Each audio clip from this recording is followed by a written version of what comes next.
So a few of you have requested another bread video, so this one's for you. I'll be showing you two different methods, so use whichever you're most comfortable with. Things to consider are the amount of time you have, the amount of time you want to spend doing this, as well as your general experience with breads. Now both methods yield similar results, except one is a lot easier, has better overall flavor, but takes a lot more time. This isn't a masterclass of any sorts, so I won't be going into too much detail as to why we are doing certain things. So let's stop loafing around and make some focaccia.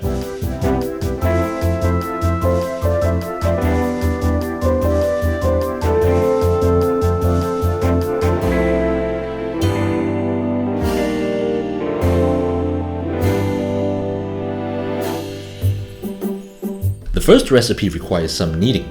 Begin by mixing 300 grams of strong bread flour, 3 grams of dry yeast, and 8 grams of salt in a bowl. Give it a good mix and ensure everything has been evenly distributed. Also, no, it does not matter if the salt touches the yeast.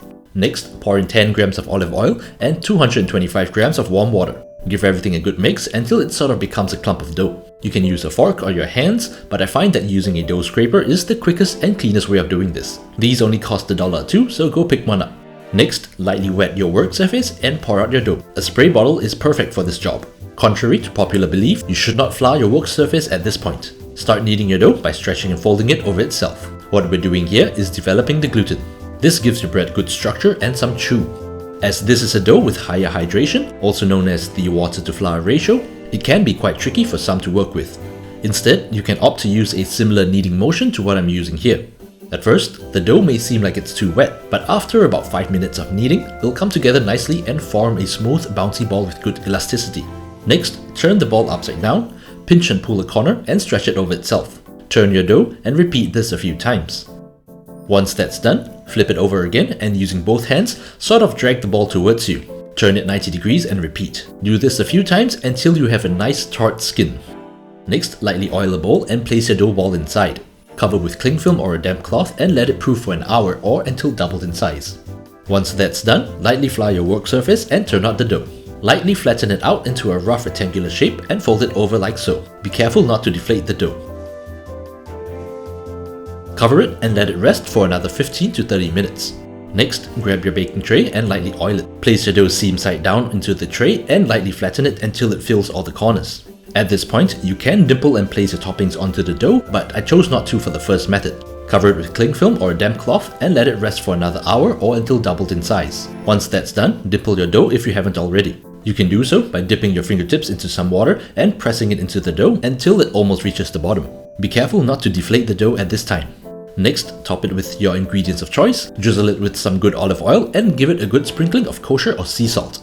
Place it in the middle rack of a preheated oven and bake it for 15 to 20 minutes. For a better textured bread, place a tray of boiling water at the bottom of your oven or spray some water into it just as your loaf goes in. Once your bread has been baked, remove it from the oven, let it cool for a minute or two, and then transfer the loaf onto a wire rack to cool for about 30 minutes before cutting in. As for the second method, also known as the no-knead method, add the exact same ingredients as before and mix it until it becomes a clumpy dough. Instead of pouring it out, leave it in the bowl. Dip your fingers into some water and sort of scoop and slap the dough about 10 to 20 times like so. Cover with cling film or a damp towel and let it rest for 15 minutes. Don't worry if it looks super clumpy. After about 15 minutes, wet your fingers again and pinching the corner of the dough, stretch it and pull it over itself without tearing it. Turn the bowl and repeat until you've gone around the whole dough. Cover it and let it rest for another 15 minutes. We'll repeat this process 2 more times.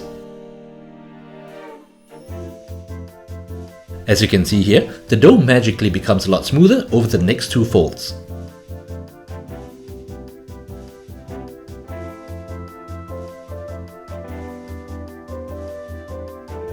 Once you've turned and folded your dough a total of 3 times, cover it and place it in the fridge for a minimum of 4 hours.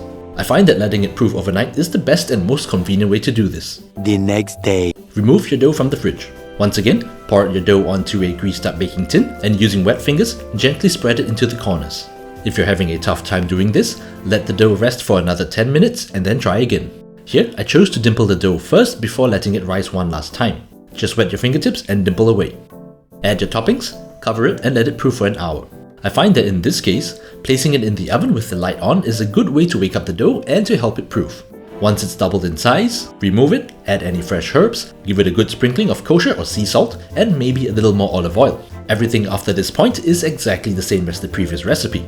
Bake it in a preheated oven for about 15 to 20 minutes on the middle rack. Let it cool a little before removing from the pan, and let it cool even more before eating it. And there you have it, 2 ways to make focaccia. Once again, feel free to experiment with different toppings or different flavor combinations. Or you could skip toppings altogether because you're the baker of your own bread. If you're wondering about the difference in results of the 2 different methods, as you can see here, the loaf that was proofed overnight has a lighter and less dense crumb structure. But overall, both are still super delicious. But that's all for today. If you enjoyed the video or learned something new, remember to like and subscribe and to share the video because it really helps the channel. Also, let me know what else you'd like to see down in the comments below. But for now, I'll say thank you so much for watching, and I'll see you all in the next video.